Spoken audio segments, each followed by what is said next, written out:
오늘은 좀 색다르게 인사하겠습니다. 됩시다가 아니고 제가 예수님 제자 되겠습니다. 옆에 분에게 이렇게 한번 고백해 주십시오.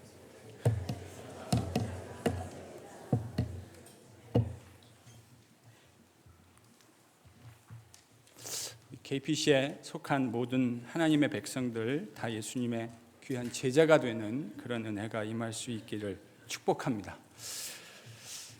우리가 이제 앞으로 함께 보게 될 창세기 43장에서 45장까지는 요셉의 형제들이 기근으로 인해서 두 번째 애굽을 방문하는 이야기를 다루고 있습니다.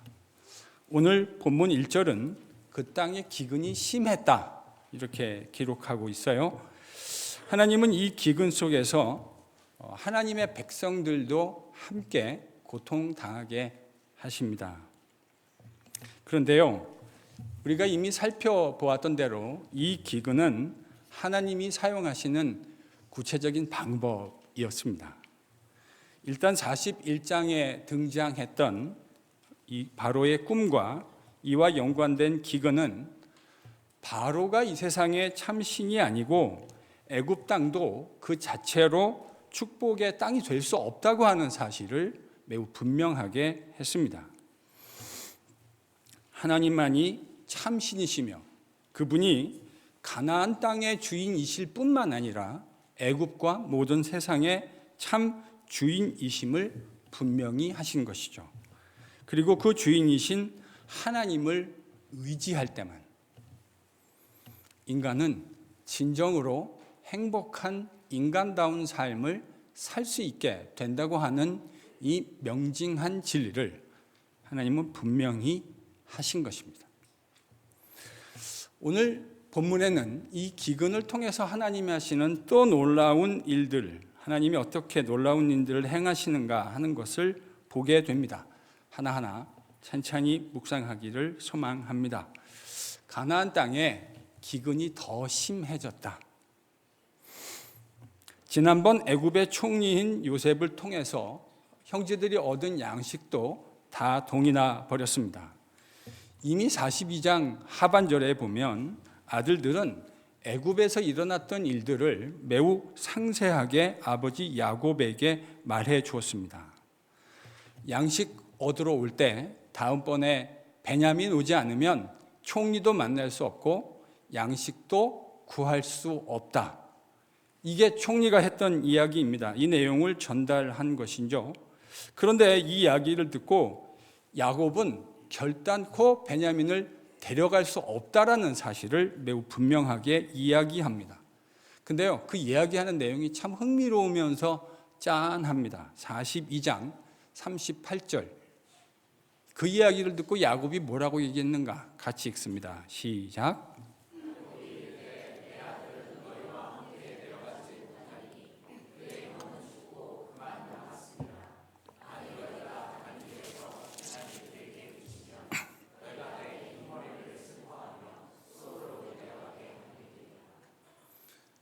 지금 여기서 야곱이 뭐라 그랬냐면 내 아들은 너희와 함께 내려가지 못할 것이다. 여기서 내 아들은 누구고 너희는 누굽니까? 내 아들은 베냐민이고요. 너희는요? 그 사람들은 도대체 네 집 자식입니까?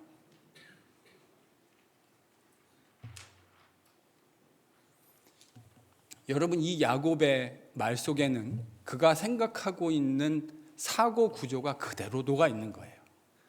어떤 사람이 어떤 말을 하면요, 그 말 속에는 그 사람이 생각하는 way of thinking, 사고하는 방식이 묻어져 있게 되어 있어요. 지금 야곱의 머릿속에 아들은 누구 하나 남은 거죠? 베냐민. 나머지 아들들은요?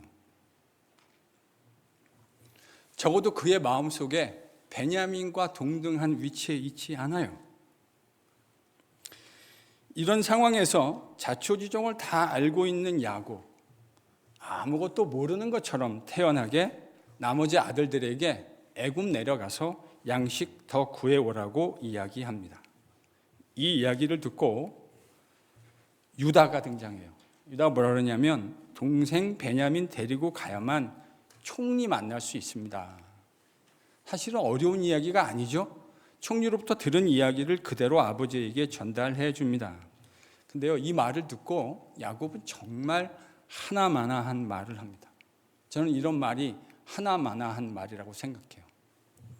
왜 동생 있다고 해서 나를 해롭게 하느냐, 괴롭게 하느냐.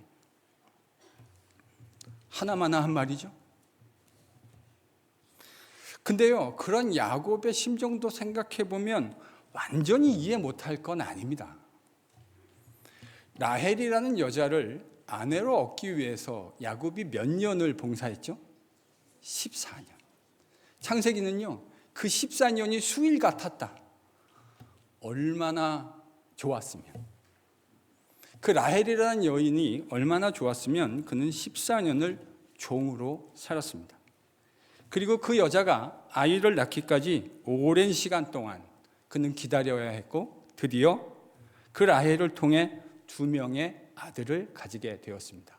그 아들이 요셉과 베냐민이었죠.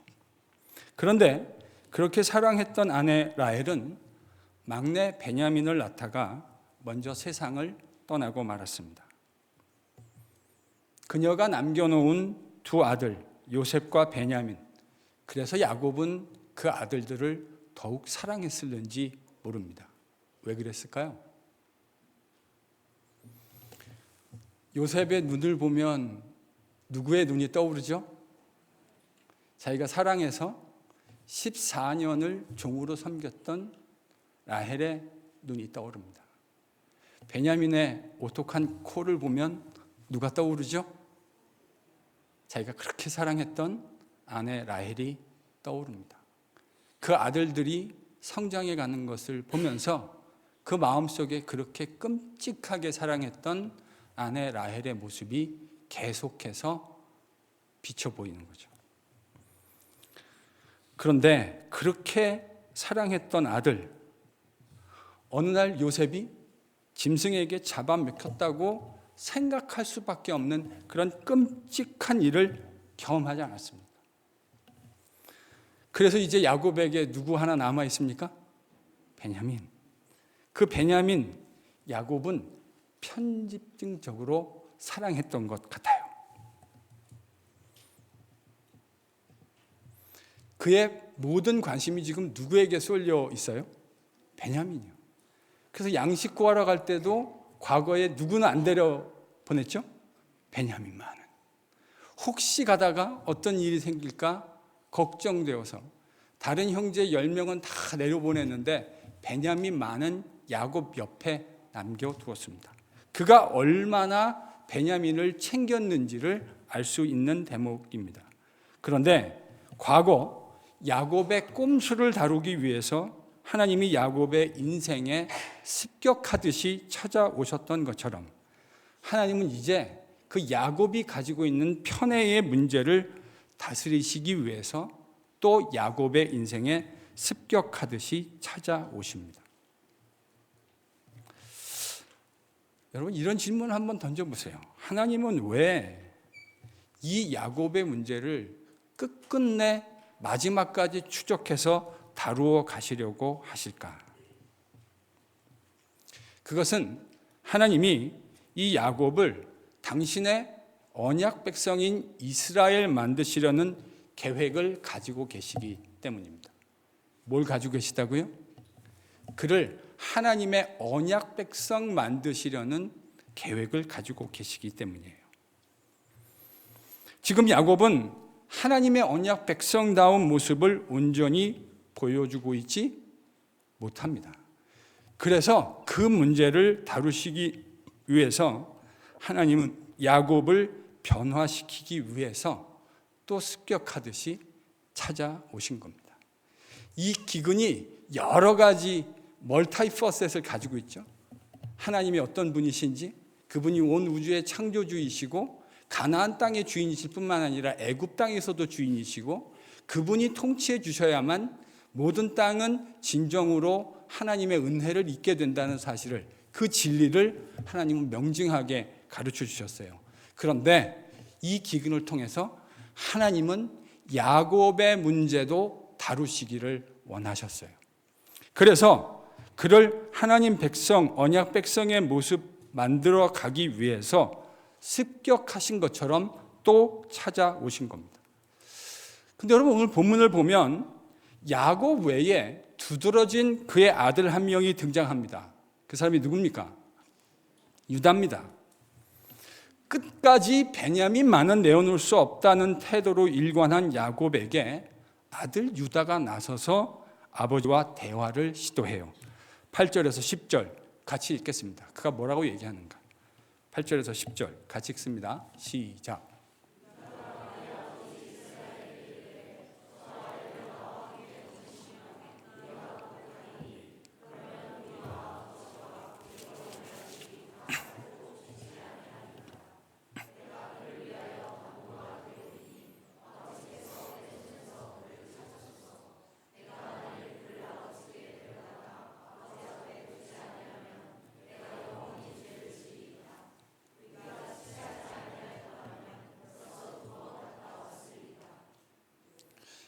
여러분, 지금 유다가 등장해서 야곱에게 이렇게 얘기하는 거예요. 베냐민 데려가야 합니다. 베냐민 안 데려가면 우린 죽습니다. 그를 데려가면 양식 얻어서 죽지 않고 살게 될 겁니다. 혹시나 베냐민에게 무슨 일이 생긴다면 제가 담보가 되겠습니다.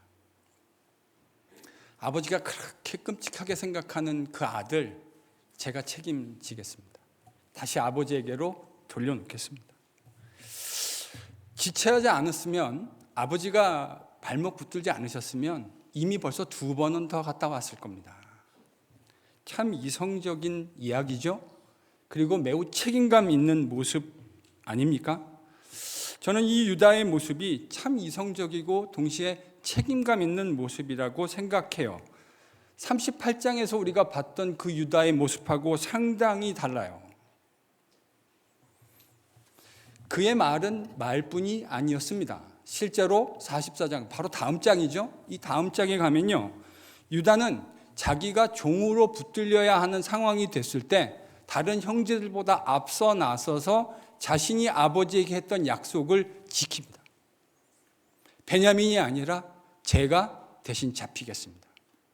말뿐이 아니죠. 실제로 자신의 생명을 내놔야 하는 순간에 그는 기꺼이 내어놓는 모습을 보여줍니다. 자신의 말이 거짓이 아니었음을 증명한 것이죠. 여러분, 유다가 왜 이렇게 책임감 있는 모습으로 변했다고 생각하세요? 왜 이런 변화가 가능했을까요? 그것도 하나님의 습격이 있었기 때문에 가능했습니다. 저는 그게 창세기가 보여주는 모습이라고 생각해요. 아브라함이 신실해서가 아닙니다.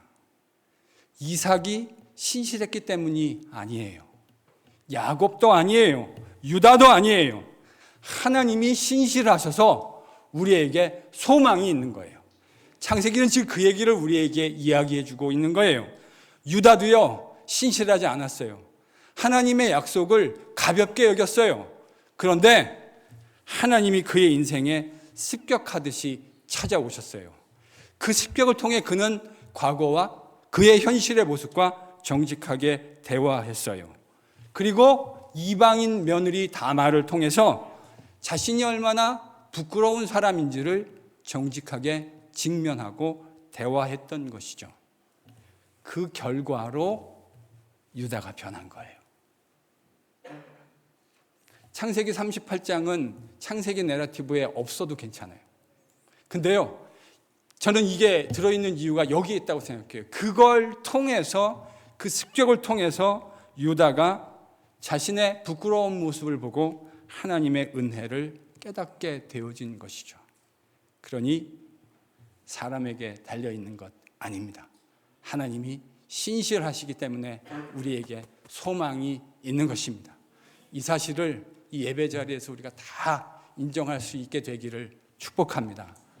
저와 여러분 때문이 아닙니다. 우리 아버지의 신실하심 때문입니다. 거기에 우리의 유일한 소망이 있는 거예요. 거기에 복음의 유일한 소망이 달려있는 거예요. 이런 유다의 설득을 통해서 하나님은 야곱으로 하여금 가장 중요한 것, 그의 마음속에 존재하는 유일한 아들이라고 말해도 괜찮지 않을까요? 그 베냐민을 내어놓게 만드십니다. 그걸 내어놓아야만 진짜 하나님의 백성이 될 수 있기 때문입니다. 상황이 이런데도요, 참 기가 막힌 모습을 야곱이 보여줍니다. 성도들하고 이야기하다 보면 제가 이런 얘기 자주 하거든요. 전 제자훈련하는 목사니까 제자훈련을 통해서 사람이 변화된 것들을 좀 봤어요. 그래서 저는 복음의 능력을 믿어요. 복음의 능력은 사람을 변화시킵니다.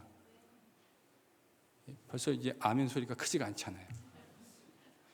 여러분이 무슨 생각하고 있는지 제가 다 알아요. 목사님, 저도 인생을 좀 살아봤는데 사람 그렇게 잘 안 변합디다. 그렇게 말씀하시는 분들을 제가요, 이민교회 현실에서 참 많이 뵀어요. 근데요, 저도 여러분이 무슨 말씀하시는지 알 것 같아요. 사람 잘 안 변합니다. 잘 안 변해요. 왜 잘 안 변한다고 얘기하는가? 오늘 11절을 보면 알 수 있어요. 여러분 11절 한번 보세요. 같이 읽겠습니다. 본문 11절입니다. 시작.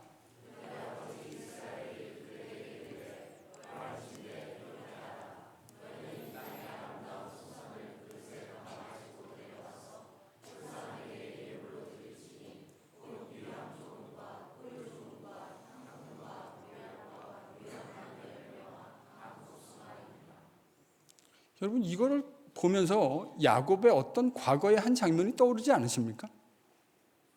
과거에 고향 돌아갈 때 그 마음에 두려웠던 형 에서 만나려고 했을 때 스트레티직하게, 그렇죠? 선물들 분배하고 자식들하고 아내 분배해서, 이러니까 잘 안 변한다고 얘기하는 거예요. 그런 것 같아요. 사람의 기질이 쉽게 변하는 것은 아닌 것 같아요. 그래도 변해요. 그래도 변해요. 진짜 변합니다. 그러니까 쉽게 안 변한다는 거 우리가 다 공감할 수 있지만, 경험적으로 동감되는 부분들이 참 많지만, 그러나 복음의 능력은 사람을 변하게 합니다. 하나님이 신실하시기 때문입니다. 그분이 우리를 변하게 만드는 거예요. 그게 복음이에요. 이걸 믿지 않으면 우리가 지금 이 자리에 앉아 있을 이유가 없어요. 왜 앉아 계세요? 그 하나님의 능력을 믿지 못한다면 우리가 이 자리에서 왜 소중한 시간과 물질을 써가며 이 자리에 앉아 계실 이유가 없지 않겠어요? 하나님의 복음은 우리를 변하게 합니다. 그분의 신실하심이 우리를 변하게 만드는 거예요. 이 기막힌 순간에도 머리 굴려서 꼼수 쓰고 있는 야곱의 모습을 봅니다. 저는 이 모습이 정직하게 우리의 모습이 아닌가 생각하게 돼요. 요셉을 보면 저랑은 딴 세상에 있는 사람 같고요. 야곱을 보면 어쩜 나랑 똑같은 인간이 여기 또 하나 있는가, 이런 생각이 정말 정직하게 들게 돼요. 그럼에도 불구하고 그는 베냐민을 내어놓습니다. 그럼에도 불구하고 13절 14절 같이 읽습니다. 시작.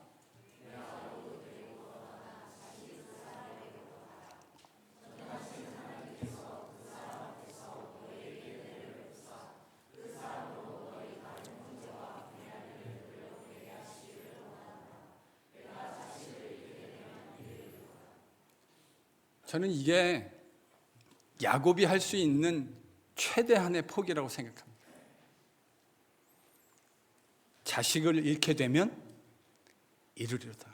누구의 고백하고 흡사하죠? 에스더. 죽으면 죽으리이다. 죽으면 죽으리이다. 아마 야곱이 할 수 있는 가장 큰 포기였을 겁니다.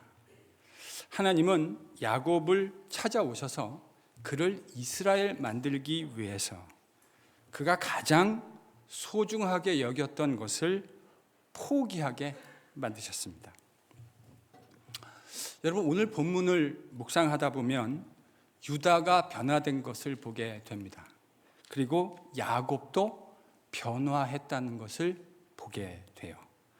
그러나 본문을 잘 묵상하다 보면 우리는 이들의 변화가 그들의 자발적인 의지에 의해서 되어졌다기보다는 어떤 면에서 어쩔 수 없이 하나님의 습격에 의해서 되어졌다 하는 인상을 지울 길이 없어요.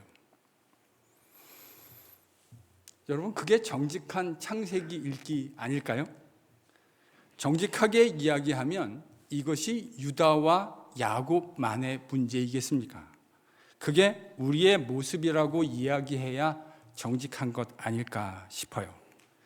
우리 인생도 돌아보면 자발적이고 능동적으로 변했던 부분도 있을 수 있겠지만 사실은 더 많은 경우 그렇게 할 수밖에 없이 내몰려서 하나님이 그렇게 우리를 몰아가셔서 그렇게 변했던 경우가 더 많지 않습니까?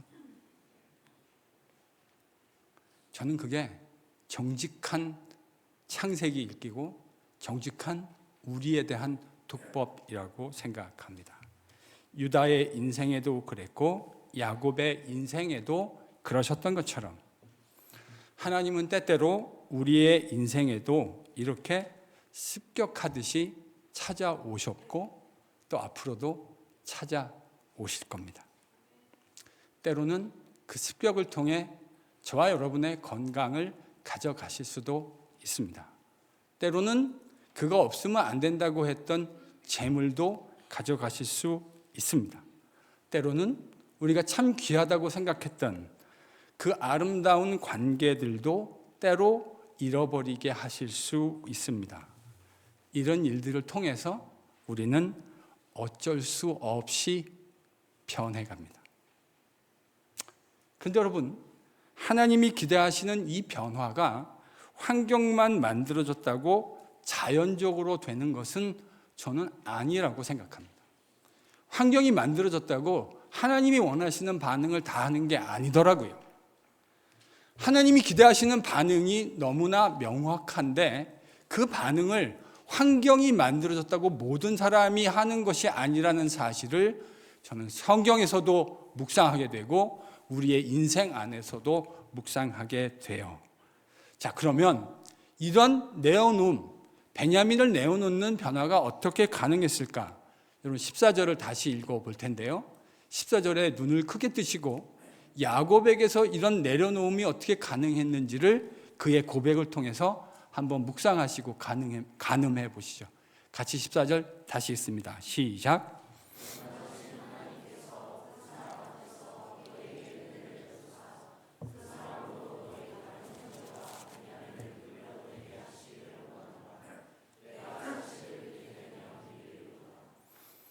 자식을 잃으면 잃겠다라고 하는 그의 고백에서 여러분 뭐가 느껴지세요? 앞에 14절 상반절을 잘 보세요. 그가 뒤에서 베냐민을 내려놓을 수 있는 이유가 그의 고백에 사실은 설명이 돼요. 그가 지금 뭘 인정하고 있습니까? 전능하시고 신실하신 하나님에 대한 믿음입니다. 하나님이 전능하시고 그분이 신실하다, 그분은 은혜를 베푸시는 하나님이시다라고 하는 신앙 고백이 그 앞에 선행해 있어요. 그렇기 때문에 그가 뭘 내려놓을 수 있었어요? 베냐민을요. 그는 인생에서 수도 없는 하나님의 습격을 경험했습니다. 그 하나님의 습격이 그로 하여금 틀림없이 그 습격을 경험하는 순간마다 눈물 나게 했음이 틀림없어요. 그런데 그는 그 눈물 나는 하나님의 습격을 경험하면서 그 습격 안에서 하나님의 놀라운 목적이 이루어지고 있다는 사실도 깨닫게 되었던 것 같아요. 예를 들어 볼까요? 그의 인생에서 가장 두려웠던 순간 언제라고 생각하세요? 저는 야복나루에서 그의 형 에서를 만나기 전날 밤이었을 거라고 생각합니다. 그는 너무나 두려웠습니다. 그의 두려움은 헛것이 아니었죠. 형 에서가 바로 그 다음날 군사 400명을 이끌고 야곱을 본때를 보여주기 위해서 나오지 않았습니까? 그는 그날 밤 하나님의 천사와 씨름하며 그의 고관절 다리가 위골되어지는, 그러니까 이 일 이후로 야곱은 평생 클러치에 의존해서 쪽 다리를 질질 끌며 걸어가며 살아갔을 거예요.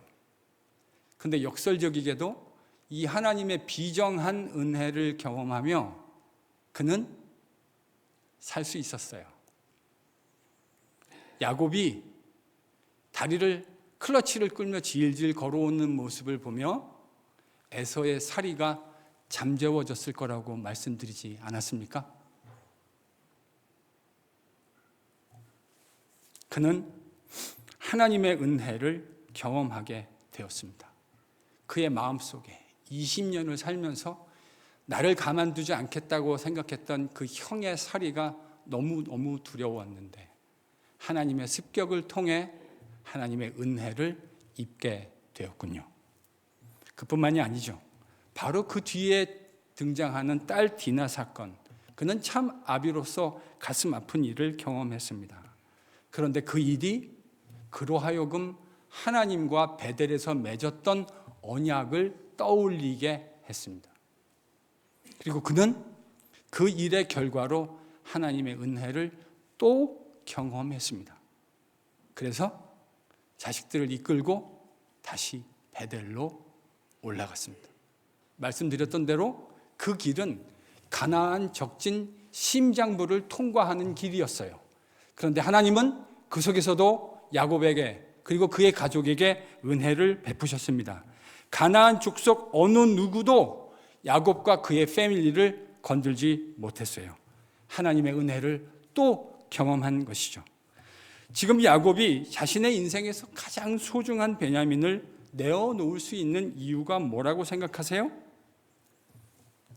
자신이 경험했던 전능하신 하나님, 신실하신 하나님, 그분의 은혜를 떠올렸기 때문입니다.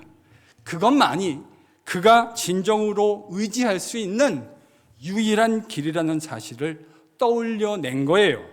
그 전능하신 하나님의 은혜를 떠올렸기 때문에 그는 베냐민을 내어놓을 수 있었던 것입니다. 여러분, 우리 인생에도 그 베냐민이 있는 것 아세요? 내 인생에 남아있다고 생각하는 가장 소중한 그것, 그것 없으면 안 될 거라고 생각하는 바로 그것, 그게 바로 저와 여러분의 인생에도 있는 그 베냐민입니다. 하나님이요, 우리 인생에도 찾아오셔서 그걸 달라고 요구하시는 때가 있어요. 여러분, 왜 이 내어놓음이 필요할까요?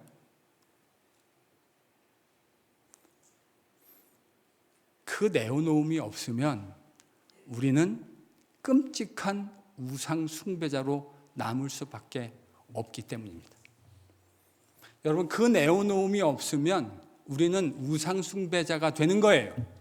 하나님이 계셔야 할 가장 소중한 내 자리에, 마음의 자리에 넘버원 플레이스, 거기에 있는 그것이 어떤 것이든, 그것이 여러분의 사랑하는 아내이든 자식이든 남편이든 관계없이 바로 그게 그 베냐민이에요.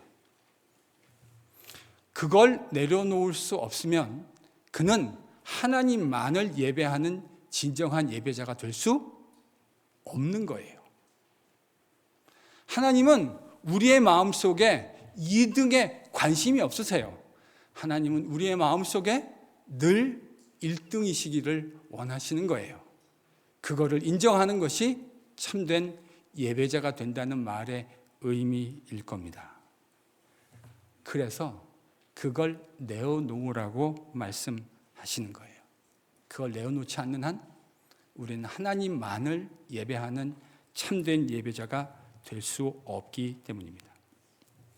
그렇다면 우리가 우리 인생의 그 베냐민 어떻게 내어놓을 수 있을까요?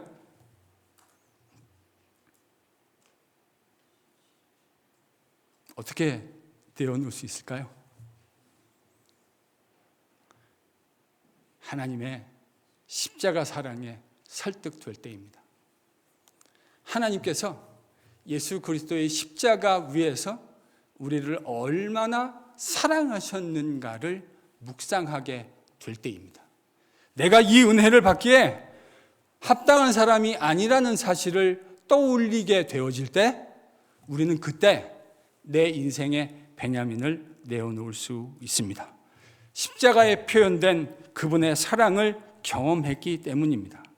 우리를 위해서 그분의 아들도 아끼지 않으시는 하나님의 불붙는 사랑이 무엇인지 우리가 십자가에서 선명하게 보았기 때문입니다. 이 하나님의 불붙는 듯한 눈멀은 사랑에 우리가 설득되었기 때문입니다. 여러분, 이 사랑에 설득이 되어야 베냐민 내어놓음이 가능한 거예요. 왜 베냐민 내어놓는 게 그렇게 어려운 줄 아세요? 그 사랑에 당신이 fully 설득되지 않았기 때문입니다. 저는 이 부분에 있어서 우리가 변명하면 안 된다고 생각해요. 그건 구차한 거예요. 왜 베냐민 내어놓는 게 어렵다고요? 하나님의 십자가상에 불붙는 사랑에 우리가 완전히 설득되지 않았기 때문이에요. 그것이 설득되어지면 그거 없어도, 베냐민 없어도 살 수 있다고 생각하게 되는 거예요. 그 하나님의 사랑에 완전히 설득되어지면 베냐민 내려놓아도 살 수 있다고 생각할 배짱이 생기는 거예요. 그 믿음이 생기는 거예요. 근데 그거 아세요? 하나님은 우리 베냐민에 관심 없으세요. 하나님은 우리 베냐민 자체에는 관심 1도 없으세요. 하나님 뭐에 관심 있으시죠? 그 베냐민을 내어놓는 우리의 마음에 관심 있으신 거예요. 그래서요, 여러분, 베냐민 내려놓았죠? 내가 잃으면 잃을 것이다, 죽으면 죽으리다 고백한 거 아니에요? 근데 하나님 그 베냐민 다시 돌려주십니다. 베냐민만 돌려주시는 것이 아니에요. 요셉, 죽었다고 생각하는, 끔찍하게 짐승에게 찢겨서 죽음을 당했다고 생각했던 그 요셉, 제가 야곱이었으면 저는 그런 마음이었을 것 같아요. 오늘 밤에 잘 때 그 요셉이 한번 나타나주면 얼마나 좋을까. 저는 그런 마음이었을 것 같아요. 눈에 넣어도 하나도 아프지 않았을 그 요셉, 하나님이 그분의 때에 다시 야곱에게 돌려보내주십니다.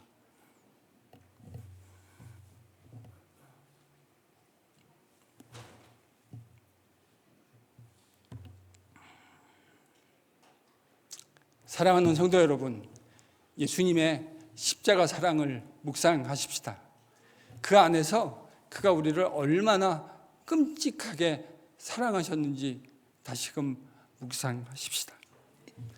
그리고 그 십자가 사랑에 내 존재가 달려있다는 사실을 기억해 내십시다.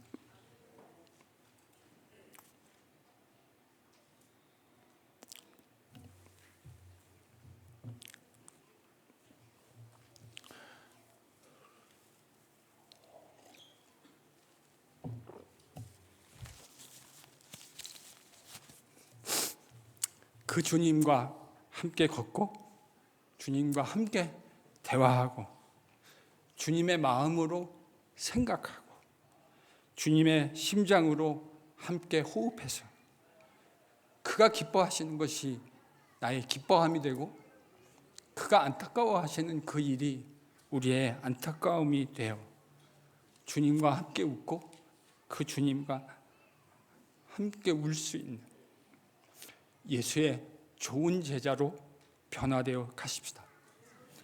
하나님의 습격을 통해 우리를 변화시켜 가실 그 주님을, 그 비정한 은혜를 기대합니다.